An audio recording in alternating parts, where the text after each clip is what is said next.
जनजाति कार्य विभाग सिवनी के जो सहायक आयुक्त थे उनके एक पत्र को हम आपके साथ साझा कर रहे हैं। आपकी स्क्रीन पर यह पत्र आया है जो 15 जनवरी 2025 को जारी किया गया था और इस पर आज भी कार्रवाई नहीं हुई। हालांकि जो जनजाति कार्य विभाग सिवनी है वह है अखंड भ्रष्टाचार में डूबा हुआ एक ऐसा कार्यालय है जिसमें पत्र सिर्फ इसलिए जारी होते हैं ताकि पत्र या नोटिस जारी होने के बाद उनका सौदा सिवनी कार्यालय में बैठकर किया जा सके।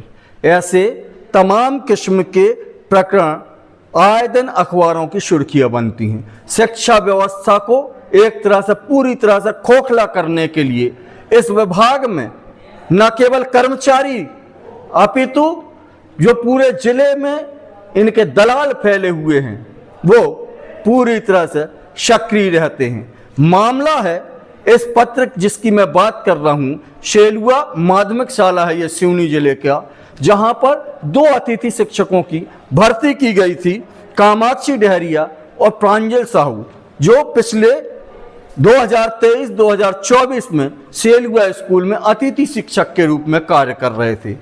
इन दोनों अतिथि शिक्षकों की शिकायत हुई कि ये फर्जी किस्म के दस्तावेज लगाकर शासन को गुमराह करके यह सेवा दे रही हैं। मामले की जांच हुई। जांच होने के बाद यह पाया गया कि यह झूठा शपथ पत्र देकर शिक्षा विभाग में नौकरी कर रहे हैं। एसी कार्यालय से एक पत्र जारी हुआ 15 जनवरी को। संकुल प्रभारी जो बामनवाड़ा स्कूल की प्राचार्य हैं उनको कि इन दोनों अतिथि शिक्षकों को तत्काल सेवा से अलग कर दिया जाए और पिछले 2 साल में इनने जो मानदेय लिया है उसे भी जमा कराया जाए। 3 दिवस के अंदर यह कार्रवाई सुनिश्चित किए जाने के बाद विभाग को सूचना दी जाए और प्राथमिकी दर्ज कराए जाने की प्रक्रिया आगे लगाई जाए। जनवरी माह में यह आदेश जारी हुआ था और आज तक इस मामले की जो प्रगति है वह शून्य है। ना ही उन दोनों अतिथि शिक्षकों से मानदेय जमा कराया गया और ना ही उनके खिलाफ कोई कार्रवाई प्रचलन में लाई गई। कुल मिलाकर इस पूरे मामले की सेटिंग सिवनी कार्यालय में कर ली गई, यही कहा जाए, अन्यथा 6 महीने होने को आ गए। अब तक इस मामले में कार्रवाई हो जानी थी क्योंकि शासकीय सेवा में रहते हुए उन्होंने जो मानदेय लिया और सरकार को झूठी जानकारी शपथ पत्र के माध्यम से दी तो उनको सजा तो मिलनी थी। पर इस विभाग की, जैसे कि मैंने कार्यप्रणाली बताया, यह विभाग सिर्फ इसी काम के लिए पत्राचार करता है, इसी कार्य के लिए नोटिस जारी करता है ताकि सिवनी कार्यालय में उनके दलालों के माध्यम से कुछ सेटिंग हो जाए।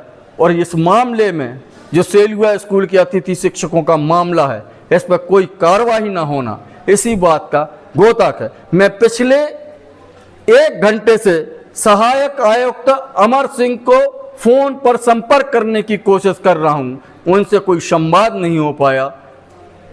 जनजाति विभाग के द्वारा जिस संकुल केंद्र के प्रभारी प्राचार्य बामनवाड़ा को यह नोटिस, यह जो पत्र जारी किया था कार्रवाई करने के लिए, मैं अभी उसी बामनवाड़ा शासकीय परिसर में खड़ा हूं।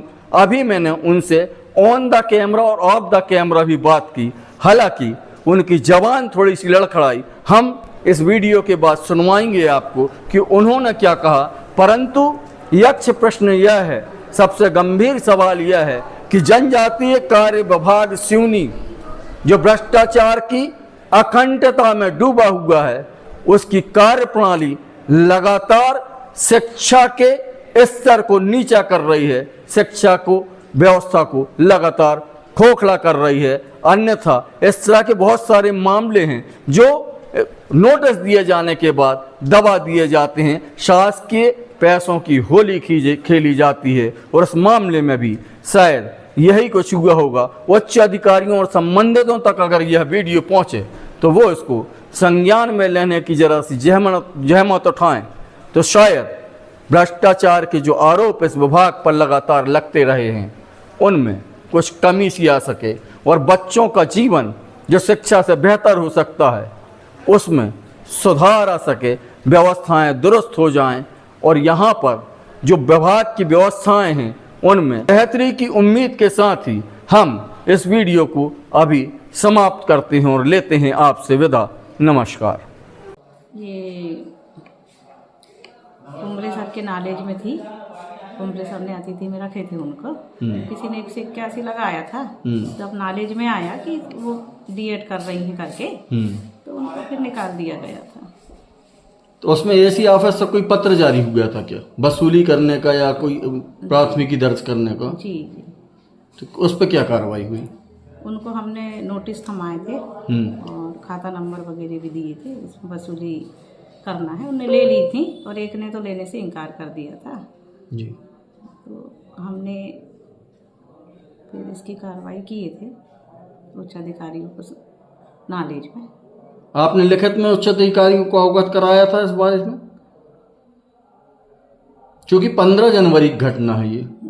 15 जनवरी की जो नोटिस है वो आपको आया था, उसके बाद लिखित में आपने कोई कार्रवाई की है? लिखित में कार्रवाई तो किए हैं पर अभी थोड़ा मिस है, दिमाग में रखा हुआ होगा तो जानकारी में। क्या इन बच्चियों ने जो अतिथि शिक्षक थी इन्होंने फर्जी शपथ पत्र दिया था? ये कुमरे सर को ये नॉलेज में है कि उन्हीं को शपथ पत्र दिया होगा। तो उसकी जांच नहीं कराया क्या आपने? नहीं, उसकी जांच हुई थी तो उनको निकाल दिया गया था। और उसमें जो एसी ऑफिस से लेटर आया था उसमें वसूली की बात की गई थी कि जो मानदेय दिया गया है वो वापस लिया जाए, उस पर क्या कार्रवाई की है? हाँ, उसमें उनको नोटिस दिया गया था यही वसूली के लिए और खाता नंबर दे दिया गया था। उनने कही थी ठीक है हम डाल देंगे और एक ने लेने से इनकार किया। उसके बाद आपने क्या कार्रवाई की है? उसके बाद कुछ पता नहीं है, उसके बारे में ध्यान नहीं है।